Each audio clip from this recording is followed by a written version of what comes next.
chamo Anice e sejam bem-vindos a mais um áudio aqui para o canal. E hoje nós teremos o capítulo 2 do livro O Quarto Crescente. Espero que vocês estejam gostando do livro, mas antes de eu começar eu peço que você deixe seu apoio ao canal, curtindo, comentando, compartilhando, é muito importante para mim, ok? Se você quiser me apoiar de alguma outra forma, você também pode se tornar um membro do canal ou dar uma olhadinha no QR Code da tela. Qualquer um desses atos, com certeza você estará me ajudando muito. Ok? Então, dados os recados, vamos para o capítulo 2 do livro O Quarto Crescente. Um reino oculto. Você não pode, dizia Karin, a irmã. É uma menina. Eu sei, não foi o que perguntei, e sua resposta não justifica coisa alguma. Rebateu Layla, furiosa e imperativa, aos 7 anos de idade, numa ferrenha discussão com o irmão gêmeo à vista de Emir, que se divertia com a disputa. Amava-os, mas seus olhos brilhavam orgulhosos quando via a filha lutando pelo que desejava. É uma guerreira, tem um pensamento rápido, não treme para decidir. Ah, que natureza tão caprichosa e ingrata a fez mulher. Oxalá Karin tivesse a metade da personalidade da irmã. Ficaria mais tranquilo quanto ao futuro da nossa tribo, quando o comando repousar nas mãos deles. Pensava nascer e sorria, observando seus filhos. Meninas não praticam com armas. Você não pode. Posso. Eu tenho braços, pernas e olhos como você. Sou forte para segurar o arco e esticá-lo. Onde está o motivo para não poder praticar? Ah, sou melhor conduzindo um cavalo que você. Sou uma amazona perfeita. Isso não adianta. Você é menina. E meninas não podem. Insistiu o irado Karin ante a teimosia da irmã. Como todos, também adorava Layla. E quando alguma dificuldade se interpunha em seu caminho, corria pedindo ajuda à irmã. Venham cá, meus filhos. Chamou o Emir, buscando intervir na discussão. Por que estão discutindo novamente? Os dois pararam lado a lado em frente ao pai, cabisbaixos, trocando olhares entre si, crendo que não era percebida a disputa muda e acirrada de olhares cheios de acusações. Então, nenhum dos dois irá explicar? Questionou o pai. Vamos ficar aqui até que me digam por que estavam discutindo. Eu vi. E já conversamos muito sobre essas brigas. Pensei que estariam encerradas, mas vi que me enganei. Fui eu quem começou, admitiu Layla serenamente. No olhar infantil brilhava confiança, nenhum traço de culpa ou remorso. Parecia sentir-se vitoriosa e era. Conseguira fazer chegar ao conhecimento do pai algo pelo qual se debatia desde o início daquela semana que chegava ao fim. A mãe horrorizara-se com a ideia da menina e a rechaçara de pronto. A última esperança era fazer o assunto chegar ao Emir, descumprir uma de suas ordens, não discutir com o irmão. Era um caminho. Sem titubear, prosseguiu. Quero aprender a manejar as armas. Karin disse que não posso e que não irá me ensinar. Mas ele está enganado. Eu posso sim. Afinal, nós temos o mesmo tamanho. Escondendo o sorriso ante o argumento usado pela filha, o Emir fez-se de sério, severo ao inquirir. Você conhece alguma outra menina que maneje arco e flecha? Não, ainda não. E você pensou por que nenhuma das outras meninas da sua idade que vivem aqui no palácio pratica com armas? Ora, elas não gostam. Nunca quiseram, retrucou a menina. Ou não as deixaram. Karin permanecia calado e cabisbaixo, lançando olhares sorrateiros à irmã. Já perguntou a alguma das mulheres o que elas pensam dessa ideia? Mamãe disse que o senhor é lindo montado sobre o cavalo quando sai para caçar ou para lutar. Ela sempre nos chama e lá do alto, na janela, mostra o senhor e diz: vejam como seu pai está lindo e forte. Junto com ela, pedimos a Alá que o abençoe e que o senhor seja bem-sucedido. Laila, repreendeu a Emir a cada segundo com a maior dificuldade de aparentar seriedade. Em seu olhar transpareciam a diversão e o orgulho pela conduta da filha, que habilmente desviava o rumo da discussão e o adulava com lisonjas. Ela conhece o coração e as fragilidades humanas por intuição. É implacável no uso delas. Analisava Nasser intimamente. É verdade, papai, insistia a menina. Não é, Karim? Mamãe não chama sempre para mostrar o papai cavalgando com as armas? Timidamente, Karim respondeu com um aceno afirmativo de cabeça.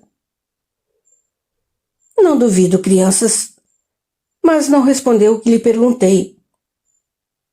Ora, mas nem é preciso. Se elas chamam para nos mostrar e dizem que é lindo, é porque elas gostam e acham lindo. Mas nenhuma delas maneja armas, afirmou o Emir, surpreendido. Eu acho que elas querem. Por que não pergunta? E Laila sorria travessa.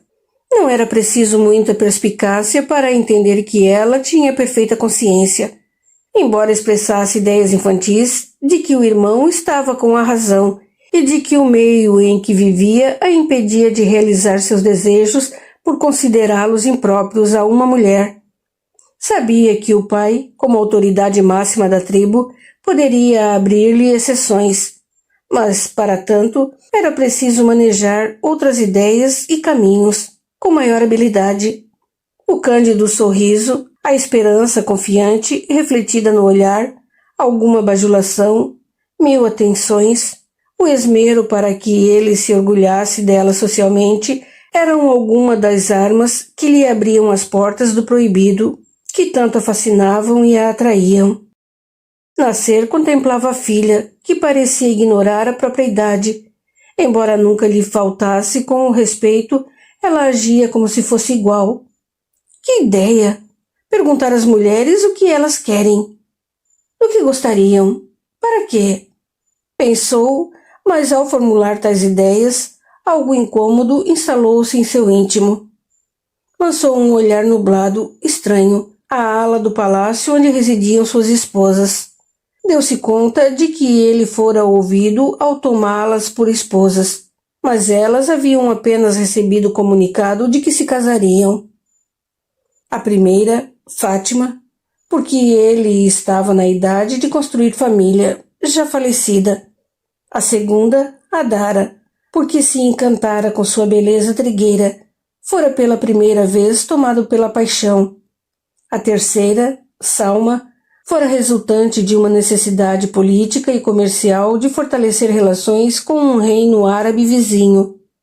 A quarta, Âmbar, era viúva de seu irmão morto em combate, precisava de proteção. A quinta, Fará, era mais jovem, despertara-lhe um desejo insano quando a conhecera em uma comemoração na casa dos sogros e não pudera esquecê-la. Não havia qualquer razão para fazê-lo. Era perfeitamente lícito e normal tomá-la como esposa. Nessa ocasião, o perturbava terrivelmente a infertilidade de suas uniões. A ingênua sugestão da filha o fez, pela primeira vez, ao longo daqueles anos, indagar a si do que elas gostariam. Baixou o olhar aos gêmeos. Laila o encarava confiante, sorridente e travessa. Karim tinha o olhar entediado, refletindo o orgulho masculino ao julgar ter razão, e de antemão saber que a irmã teria seu pedido negado. Notou que o filho, aos 7 anos, não cogitava considerar a vontade feminina. Ainda incomodado pelas reflexões provocadas, abaixou-se à altura do filho e recomendou: Karim, vá ao encontro do instrutor. Eu conversarei um pouco mais com Laila.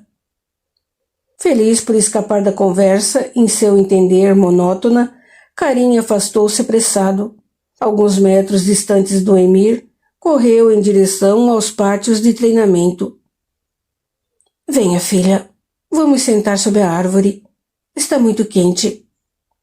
Obediente, Laila seguiu o pai em silêncio, acomodando-se a seu lado em um bonito banco de pedra, sob a frondosa árvore. Você não gosta das lições de suas mestras e de sua mãe? Gosto. De qual você mais gosta? De dançar, de ler e de religião. Surpreso com a segura e objetiva resposta, Nasser sorriu. Excelente. Você herdou esse gosto de sua mãe e deve ter aprendido com a Dara também. A Dara é linda dançando, não é? Muito linda, mas... Mamãe também lê bastante. Adoro os contos sobre heróis, guerreiros, sultões. Sua mãe lê isso para você? Eu leio. Quando não entendo, pergunto, então ela lê para mim. Respondeu com fingida ingenuidade e simplicidade. Estava claro que a menina manipulava a mãe. Sim, começo a entender. Mas, voltando ao seu pedido, não lhe parece que você já tem muito a fazer com as ocupações que são adequadas a uma menina? Agora não estou fazendo nada, rebateu Laila tranquila. Sua expressão completava o pensamento. Portanto, aprender a usar armas não será prejuízo. Mas poderia estar lendo ou dançando, ou, se quisesse, ouvindo as orientações de seu primo Zafir. Já fiz tudo isso hoje. Não há nada a ser prejudicado se eu praticar com as mesmas armas de Karim. E não adianta falar de tamanho nem de força. Eu nasci primeiro que Karim. Temos o corpo igual. Páreo difícil essa minha filha. É astuta e perseverante.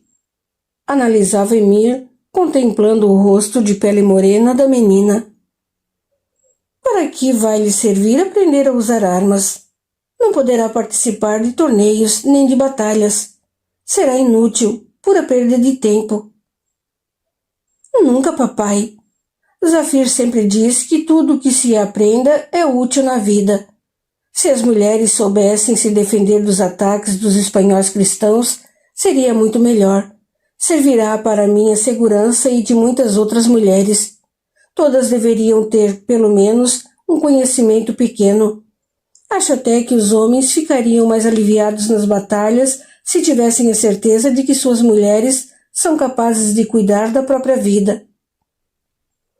Filha, você disse que gosta de religião. É mesmo verdade? Indagou Nasser, lançando um olhar ao horizonte que levava consigo um apelo aos céus para ter paciência com a menina. Ela concordou, balançando a cabeça e sacudindo os pés, displicentemente, com grande tranquilidade. Então, você já deve saber o que diz o livro sagrado quanto ao destino de homens e mulheres. Zafir conversava muito comigo, mamãe também, e a Dara às vezes perde a paciência, se irrita e me põe de castigo. Imaginando as razões que tiravam a calma de sua segunda esposa, Nasser sorriu. A Dara era geniosa, mas era de todas as suas esposas, depois de Fará, a mais amorosa com seus filhos. Via-se que tinha especial predileção por Karim, cujo temperamento cordato angariava sua incondicional simpatia. Já a inquieta Laila despertava-lhe fascínio e incômodo. Aliás, incômodo era um sentimento quase unânime entre todos que conviviam com a menina, exceto Zafir, que se deliciava com sua sagacidade e alegria. Eles conversam e lhe ensinam as suratas. Então você já sabe que as mulheres são diferentes dos homens e não podem fazer as mesmas coisas, são inferiores. Por isso, você não pode aprender a usar armas. As mulheres são inferiores em tudo, papai.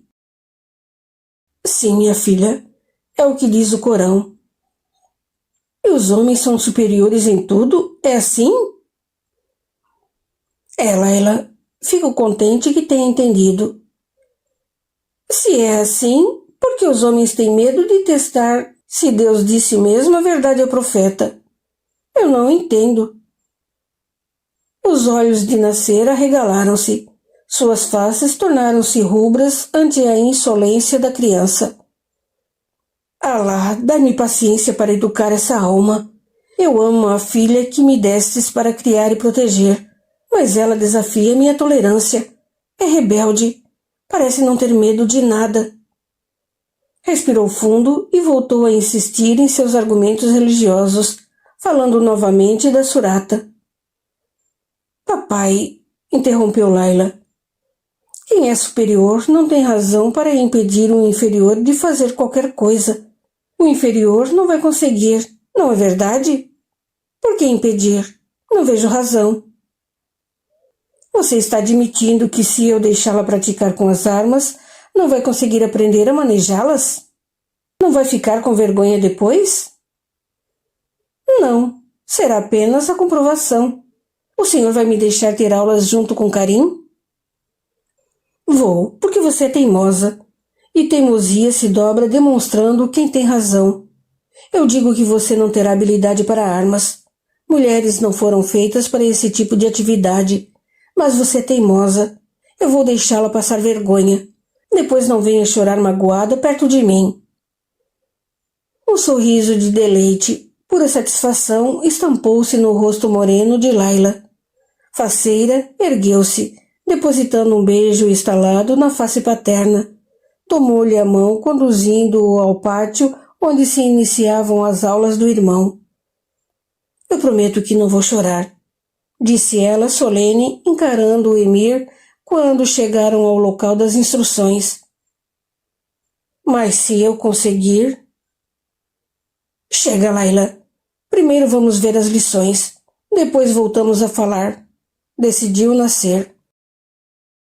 Em poucas palavras, ordenou ao instrutor que fossem dadas à filha algumas aulas a fim de domar-lhe a teimosia pela vergonha. Ao término das aulas, Laila desenvolvera a exímia pontaria. Era precisa e certeira, uma campeonata no arco e flecha. Nasser, ao ver o desempenho da filha, dividia-se entre o orgulho e a incerteza. Fará condenar o envolvimento da filha com armas. Adara o advertira de que nunca dizia não a Laila, ainda que fosse um pedido absurdo como aquele.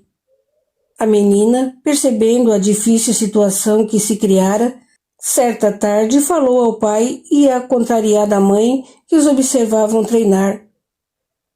Agora direi a Zafir que estou entendendo melhor a misericórdia de Alá. A mãe franziu o senho e olhou severa para a filha.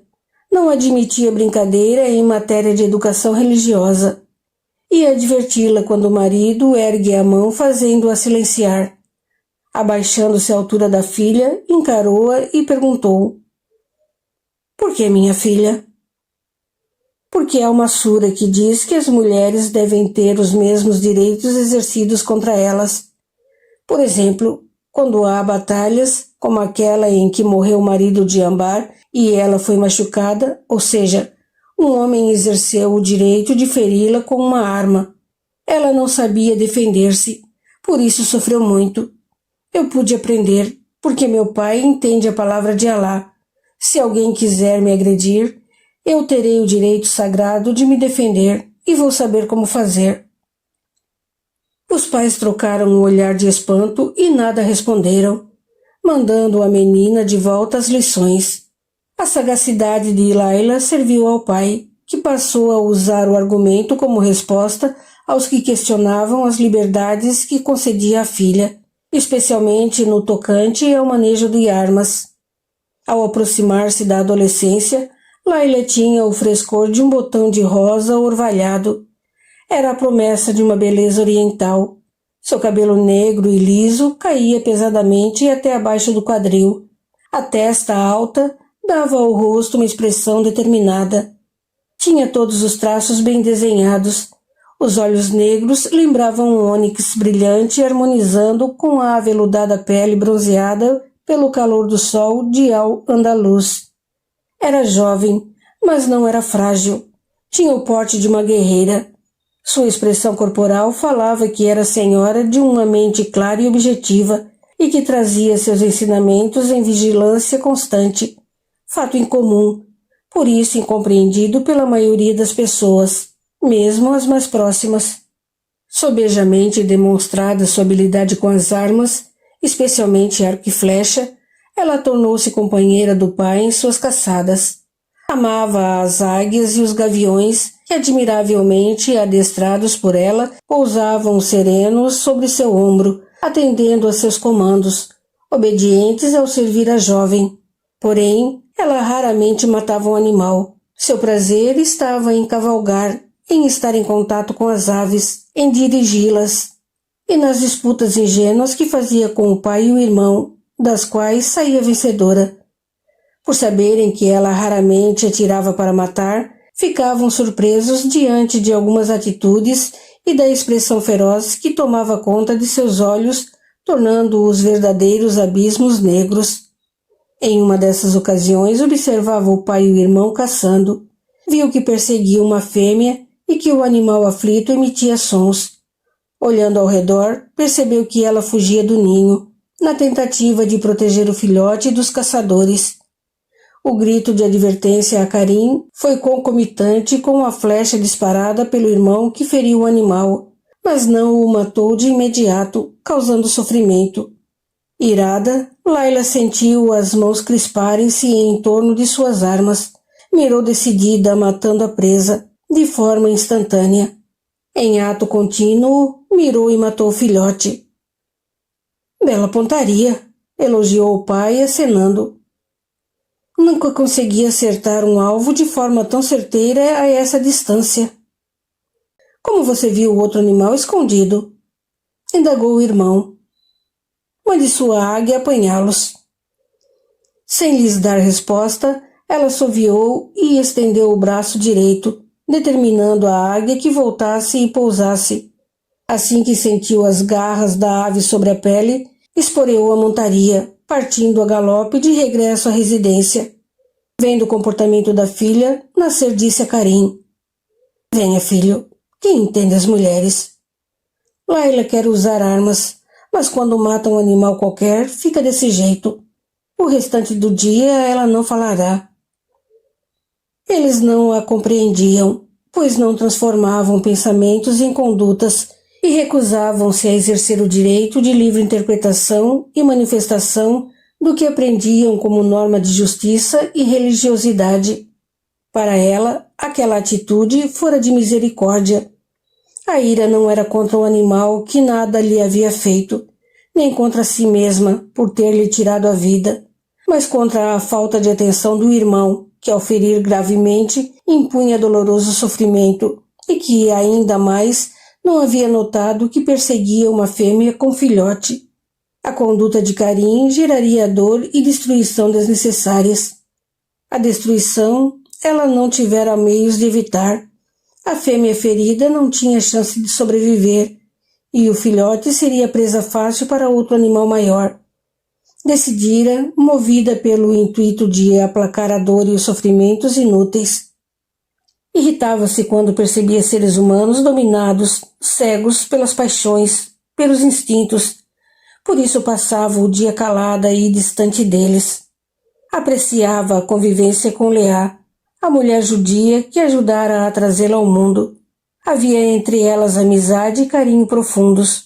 Certa tarde, quando Layla aproximava-se dos 13 anos, estava no seu quarto de vestir, provando trajes novos. Leá supervisionava a marcação da bainha da túnica à altura do tornozelo. Layla, envergando a veste alinhavada, punha-se imóvel sobre uma mesa baixa que facilitava o acesso das costureiras. Tinha um olhar distante, perdido nas paisagens verdes que se descortinavam além das janelas abertas, de par em par, para aliviar o calor. Estivera particularmente calada naquele dia e de supetão indagou. Leá, em sua religião também somos consideradas inferiores aos homens? Como? Não entendi. Perguntou Leá, erguendo-se e fitando o rosto da jovem. Você entendeu sim. É uma mulher inteligente. Perguntei se em sua religião, nós, mulheres, também somos consideradas criaturas inferiores. Inferiores, murmurou Leá, refletindo em voz alta, enquanto por sua mente passavam rapidamente as lembranças das grandes heroínas de seu povo. A mulher de Abraão, as esposas de Jacó, as esposas de Davi e sua preferida, a rainha Esther. Ainda com a história desta mulher especial no pensamento, respondeu: Querida, inferioridade e superioridade são conceitos muito amplos. São comparações que se fazem. Quando se diz que é superior ou inferior, é sempre em relação a algo ou alguém. Compararmos-nos aos homens é negarmos a obra divina que nos criou diferentes. Quer dizer que não somos nem superiores nem inferiores. Então, somos iguais? Leá calmamente procurou as palavras necessárias para explicar seu pensamento. Não posso dizer isso, Laila. Nós, judias, assim como as mulheres muçulmanas, estamos submetidas à autoridade masculina e nossos direitos não são iguais na sociedade humana. Mas a visão que tenho é aquela passada no Gênesis, o livro da criação, segundo nossa fé, e ele diz que somos criadas para ser companheiras do homem. Esposas submissas à vontade de um homem. Ah, minha querida, quando você crescer um pouquinho mais, vai entender que submissão à vontade de um homem, assim como inferioridade ou superioridade, são assuntos muito amplos e zonas muito nebulosas. Depende de quem manda e de quem se submete? Também, mas principalmente de como manda e de como se submete. Poder todos temos, homens ou mulheres. O caso é que nem todos sabem que o possuem, e muitos poucos, dentre os que sabem, o usam com inteligência. Eu não deveria estar falando essas coisas. Pergunte ao Sr. Zafir. Zafir sabe muitas coisas, mas é um homem. E agora sou eu quem pergunta, que diferença faz? Eu sou mulher, vivo, ajo, penso e sinto como mulher, e ele deve fazer a mesma coisa como homem, não é, Leá? Assim ela acabava desvendando a real busca por trás do questionamento. Queria saber como as judias se sentiam, o que lhes era ensinado e como viviam intimamente. Nascida muçulmana, entre judias e cristãs, desde a infância, Laila observava que as três religiões quase nada diferiam no que ensinavam quanto à mulher. Notava apenas um grande diferencial. Enquanto o Islã e o judaísmo pregavam a necessidade de amor e proteção à mulher, os cristãos católicos silenciavam. Zafir era filho de Ambar com Abu, irmão de Nasser, 15 anos mais velho que os gêmeos. Tinha por eles grande carinho. O nascimento de Karim tirara-lhe de sobre os ombros a responsabilidade para com o povo. Não almejava nenhum poder. Não se interessava pelas funções de liderança. Sua alma voltava-se inteira ao prazer de aprender, descobrir, pensar, vagar pelo universo místico e filosófico. Eis o seu encantamento. Em suma, era feliz com sua vida como funcionário da mesquita, dono de um conhecimento invejável da teologia islâmica. Era o irmão preferido do povo, um caso de rara unanimidade.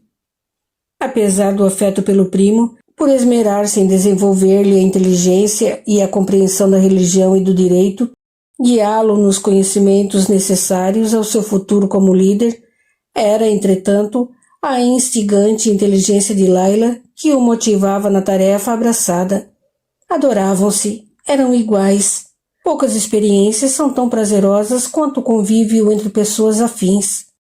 Após a realização de uma das 5 orações diárias, Zafir recolheu e enrolou o pequeno tapete que carregava consigo para ajoelhar-se e rezar. Tinha Karim à esquerda e Laila à sua direita. Ambos o imitavam, recolhendo os seus tapetes. Silenciosamente, retomaram seus lugares em torno da mesa onde vários livros estavam abertos. Voltemos ao estudo. Karim, leia para nós o Al-Hadid, a surata revelada ao profeta em Medina. Depois eu quero que você a comente. Dócil, o jovem pôs-se de pé e leu a surata 57ª do Corão, conhecida pelo nome de Al-Hadid. Em nome de Deus, o Clemente, o Misericordioso. E prosseguiu na leitura dos 29 versículos para, depois de uma pausa, iniciar o comentário. O Al-Hadid nos mostra a face de Alá. É por ele que melhor o conhecemos. O profeta nos diz que tudo na terra e no céu glorifica a Deus.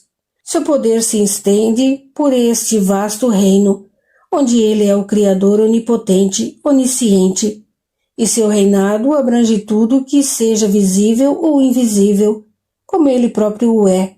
O coração do homem é seu reino, e ele sabe de tudo o que se passa em nossa intimidade. O profeta nos convida a crer nesse Deus, a fazer a caridade a fim de obtermos grandes recompensas. Essas recompensas estão na vida futura, depois da morte. Esta surata foi revelada a Mohammed a fim de que ofertasse luz a todos nós, muçulmanos, fazendo-nos conhecer o que nos reserva o futuro e o caminho que nos conduz a Deus, advertindo-nos dos poderes e dos conhecimentos de Deus sobre o que se passa em nossos corações.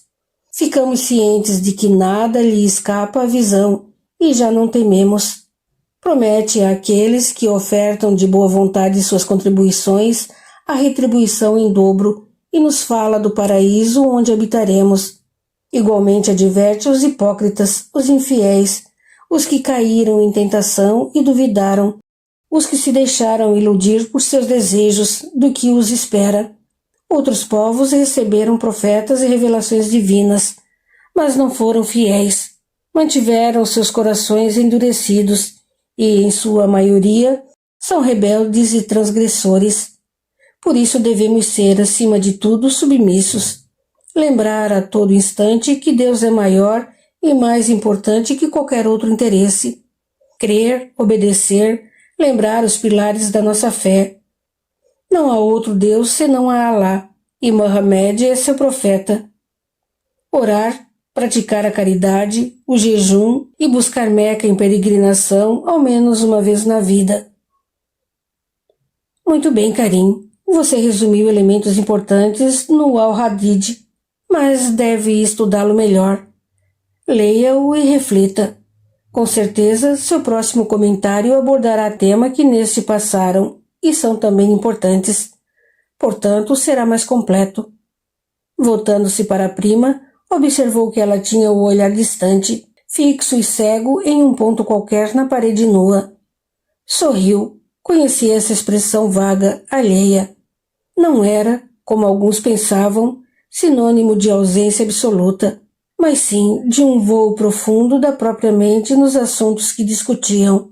Fascinava-o o dom estranho, do qual ela era senhora, que lhe permitia abstrair o pensamento e, ainda assim, ter consciência plena do que se passava à sua volta, reagindo de imediato.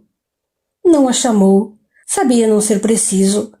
Quando ela o fitou, segundos depois, havia questionamentos em seus olhos negros. O que são clemência e misericórdia? Perguntou Laila. Zafir ampliou o sorriso, limitando-se a erguer a sobrancelha em um gesto silencioso de incentivo a que expusesse suas dúvidas. Não podemos discutir o conteúdo dessa surata sem estabelecermos o que é clemência e misericórdia, pois todas as suratas do Corão começam com essa afirmação. Penso que Mohammed, com isso, queria nos dizer que estes são os dois maiores atributos que nossa fé reverencia em Deus. Se estiver correta em meu modo de ver, o Al-Hadid contém esclarecimentos que desvendam ainda mais as perfeições de Alá, levando-nos a reconhecê-lo como o único Deus e nos fazendo muçulmanos, ou seja, fiéis submissos, que nos entregamos à sua vontade em todas as áreas da vida por reconhecer-lhe virtudes máximas. Muito bem, Laila, elogiou Zafir, em verdade, contendo-se para não aplaudir a jovem. Ela captava a mensagem profunda do texto, sem se deixar iludir pelas formas aparentes. Lia o objetivo e não somente a letra expressa no texto. Zafir, o que devo entender por misericórdia, por clemência? Insistiu a precoce jovem. Explique-me. Você julgou o comentário de Karim muito bom, e ele entendeu que Alá é severo e pune com ferocidade. Separa. Eu o entendo como misericordioso e clemente. E você diz, muito bem. Como pensamentos tão diferentes podem estar ambos muito bem. Preciso entender o que é misericórdia e clemência para você. Adversária fascinante. Ainda não tem noivo, mas que Alá lhe destine um marido inteligente que saiba apreciar também a mente e o entendimento feminino. Pensou Zafir, contemplando o rosto sereno e concentrado da prima. Dois pensamentos podem diferir sem implicar em correção, Laila. São formas de entender o misericordioso. Se você olhar a paisagem além das janelas, teoricamente, e apenas teoricamente, veremos a mesma imagem. Se eu pedir que você fale do que vê e pedir que Karim faça o mesmo, ouvirei, com toda certeza, duas descrições próximas, porém muito diferentes. Entretanto, ambos analisaram e descreveram a mesma imagem. Onde está a diferença? Na mente, minha doce Laila, e tão somente nela, na mente do homem, estão as diferenças. Você talvez descreva a beleza dos campos, a alegria e a dor dos animais, o verde dos bosques que tanto ama. Karim me falará do vento, dos sons, das coisas sussurradas, das folhas secas e tentará desvendar o futuro do que vê. Algum desses pensamentos está errado ou não atende ao que pedi? Não, Zafir. Interveio Karim, encarando a irmã. Nenhum pensamento está errado. Eles são expressão do que somos e sentimos, não como ser diferente. Tolerância para com os que pensam de forma diversa da nossa é uma virtude ensinada pelo Alcorão. Exato, Karim. Nenhuma forma de pensar merece reprovação. Necessita então de entendimento, análise e crítica, mas nunca reprovação. Não somos juízes da mente e do coração de nossos semelhantes. Só Alá conhece a intimidade do coração humano, e só ele pode julgá-lo. Comentou Zafir, recordando lições já tratadas com os primos. Que tipo de julgamento faz alguém misericordioso e clemente? Indagou Laila. O julgamento inclinado ao perdão. Alá, como diz o Al-Hadid, é também opulento. Ser opulento é ser abundante, cheio de riquezas. Essa abundância não é só de coisas materiais, pois dessas ninguém possui mais que Alá. A terra e tudo o que ela contém, inclusive nós, seres humanos, pertencem a Alá, e entendendo isso, somos submissos à sua vontade. O que temos e usamos é mero empréstimo, e por essa razão precisamos fazer caridade, de algum modo distribuir essa bênção. Não sermos egoístas, pois ele é a abundância. Uma de suas maiores abundâncias é a do reino das coisas invisíveis, e a sua fortuna maior é sua misericórdia e clemência. Ser misericordioso é ser capaz de entender o outro e sentir-lhe as dores ou as alegrias, e assim ser naturalmente inclinado ao perdão, liberto de rancores e sempre disposto a confiar. Clemência é enternecimento com os padecimentos da ignorância, Laila. É assunto para muitas aulas. Está certo então pensar que, se o juiz é inclinado ao perdão, nenhum réu é condenado? rebateu Laila, fitando o primo muito séria. Não está mantendo uma contenda verbal por manter. Queria de fato ser esclarecida. Zafir balançou a cabeça, de forma quase imperceptível, numa confirmação tácita ao entendimento da jovem. Verdade é que ela externava em palavras um dilema que havia muito se debatia na mente do primo. Compreendia a existência de uma visão superficial, de uma mensagem comum, coabitando no mesmo livro que continha entendimento profundo e uma mensagem de amor em comum a Deus. Entendia a dupla lição quem tivesse disposição para ler, interpretar, refletir, para encontrar a solução dos muitos dilemas e contradições da escritura do profeta.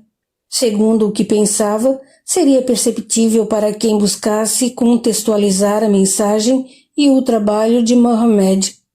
Pessoalmente, considerava o profeta um profundo admirador de Moisés e de Jesus, dois ilustres profetas do povo hebreu, tanto que citava suas profecias ou reproduz-lhes o pensamento inúmeras vezes.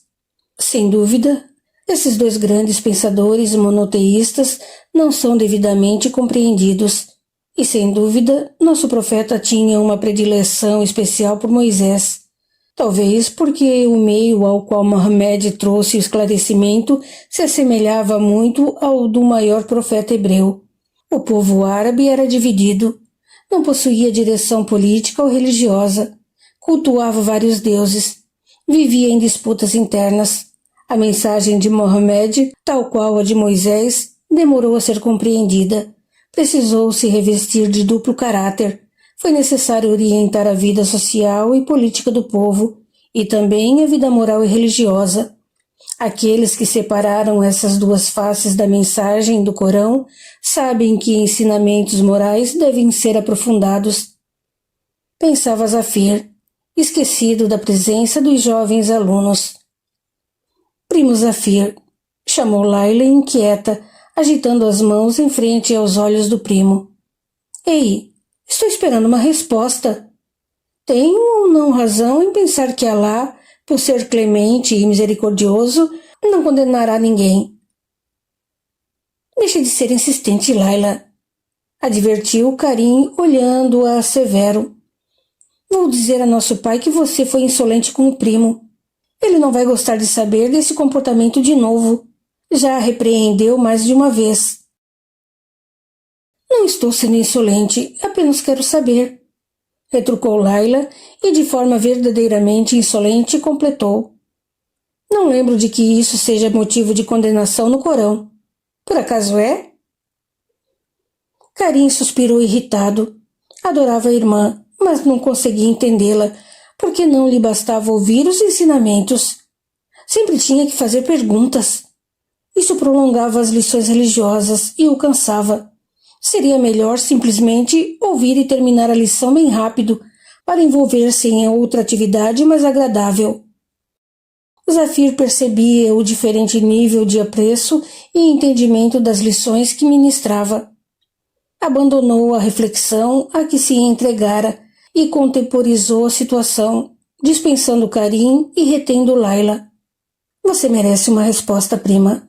Seu pensamento está correto e o íntimo de Deus é um mundo de amor e bondade. Ele jamais condenaria um de seus filhos. Entretanto, nem todos conseguem conviver e harmonizar-se consigo, com o próximo e com o próprio Alá. Pensando dessa forma, acredito que por enxergar muito nitidamente esta realidade, o anjo Gabriel, ao fazer revelações ao profeta Mohammed, tenha sempre enaltecido as características máximas de Deus e ressaltado suas muitas qualidades. Porém, a fim de fazer o povo obedecer à mensagem, lhes fez pensar em dar sentido à vida e à busca do comportamento amoroso e correto com Deus, consigo e com o próximo, prometendo-lhes uma vida futura cheia de prazeres. Em contrapartida, ameaçou os desobedientes que se deixassem seduzir pelo mundo exterior e material, relegando a Deus com a punição ou o sofrimento. É mais difícil entender Deus como um ser amoroso e benevolente? Por que será que o profeta Mohammed e os outros não mostraram somente essa face íntima de Deus. Zafir sorriu encantado com a indagação da jovem. Admirava-lhe a vivaz inteligência. Identificava nela o amor ao saber e a coragem de não renunciar à discussão das ideias próprias ou sugeridas. É difícil justificar as razões que levaram os profetas a agirem dessa ou daquela maneira. Aliás, é muito difícil justificar as razões de decidir e agir de outras pessoas. Muitas vezes, nós não temos muito claros nossos próprios motivos e objetivos em determinadas ações. Não vou lhe responder com a pretensão de estar dizendo porque Mohammed ou qualquer outro agiu ensinando algumas coisas de forma velada e outras de forma cristalina, até porque talvez isso também esteja nos olhos de quem vê e nos ouvidos de quem ouve. Veja, seu irmão não questionou o mesmo que você. É possível que não tenha pensado nem percebido que são expressos conceitos aparentemente contraditórios. Você viu, entretanto, do mesmo livro estão satisfeitas ambas as necessidades. Karim aprende que deve conduzir-se com amor e respeito a Alá e todos os demais. Aprende a buscar ser justo e viver corretamente, conforme os ensinamentos de nossa crença, colocando Deus acima de todas as coisas. Por ora, ele fará isso de maneira ritual e impensada, mas fará disso um hábito. No futuro, terá aprendido a amar um só Deus e começará a ver a vida sob essa luz. E a partir daí, refletir em muitos comportamentos, e como se fosse em um círculo, sua mente viajará muito longe, para depois voltar à origem. Você avança desse círculo, está a vários graus de distância do pensamento de Karim. Precisamos considerar o meio no qual as revelações se deram, e como lhe demonstrei, era preciso que elas atingissem uma variedade muito grande de entendimentos. Quer dizer que nem todos saberiam se conduzir bem se entendessem que Alá é benevolente? Não saberiam respeitar e viver com alguém amoroso? Necessidades diferentes, querida. Há muitos seres que não gastam um só minuto do dia para refletir em si e na vida, obra máxima de Alá, em que podemos estudar mais de perto sobre ele. Se não houvesse um freio exterior para as suas condutas, acredite-me, seriam criaturas infelizes que infelicitariam muitas outras. Fazê-las ajoelhar 5 vezes por dia é uma tentativa de desenvolver hábitos de reflexão, de pensar em Deus e conviver com Ele. É bem possível que na infância, na juventude e na maturidade, elas muito pouco pensem no que estão realizando. Enxergarão quase nada além do cumprimento de uma obrigação que temem desobedecer.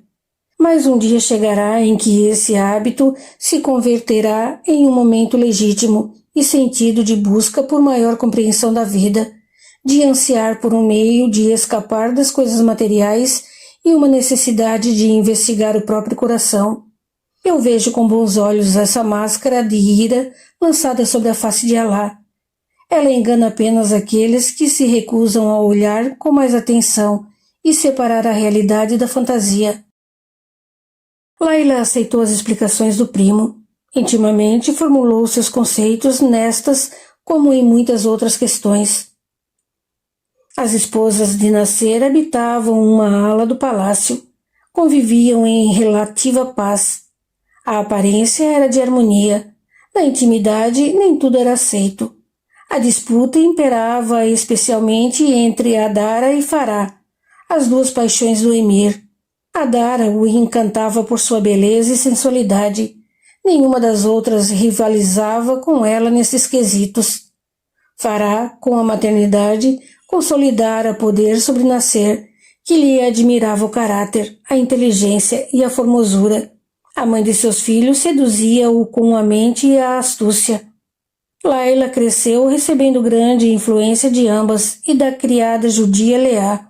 Essas 3 mulheres, por assim dizer, amassaram e modelaram a natureza rebelde da personalidade da menina. Cada uma lhe legou influências na infância e adolescência que ela carregou por toda a vida. Adara, no início, preferia a companhia de Karim. Mas com o passar dos anos, não conseguiu furtar-se ao encanto da menina morena de olhar cintilante que a observava sem esconder a curiosidade e o desejo de copiar suas maneiras e atitudes. Que mulher não desejaria deixar sua herança neste mundo, imprimir sua marca, ver a própria continuidade de sua vida? Pensava ela, regozijando-se ao notar que, conforme Layla crescia e se aproximava da juventude, mais e mais se assemelhava a ela no modo de vestir, de portar-se. Até a suavidade no andar da moça lembrava o seu. É filha do meu marido, é minha herdeira, se não dos meus bens materiais, mas de tudo o que sei como mulher. Decidiu ela quando a menina abeirava-se dos 11 anos e pedira-lhe que lhe ensinasse a dançar. Você é a melhor dançarina de toda Cádiz, dissera Layla numa noite festiva, enrodilhada ao lado do emir, assistindo a Dara dançar. É o meu pai quem diz e todos concordam. Então, porque eu até hoje tive outras mestras. Somente voltarei a dançar se você me ensinar. Nascer limitara-se a erguer as sobrancelhas. A filha sempre conseguia surpreendê-lo. Sua sagacidade o encantava. Não havia mesmice ou tédio em sua companhia. A Dara sentia-se lisonjeada, e como boba não era, percebia que a filha tinha um lugar especial no coração do marido. Agradar a menina era fazê-lo feliz. Nunca pensei que desejasse receber lições minhas, Layla, respondera a Dara, encantando a menina. Se não houver nenhuma objeção, é claro que eu poderei me encarregar de suas lições de dança. Vou gostar muito. Está resolvido, dissera Nasser sem consultar Fará. A partir de amanhã, a Dara será sua mestra de dança. Layla sorria para a Dara, cheia de confiança e alegria. Admirava a graciosidade da segunda esposa de seu pai. Mas Fará não gostou do arranjo. Seu rosto se fechou. Ante o olhar do marido, curvou a cabeça em aceitação tácita. Intimamente guardou reservas. O tempo mostrou que Layla agira com sabedoria ao exigir as lições de dança.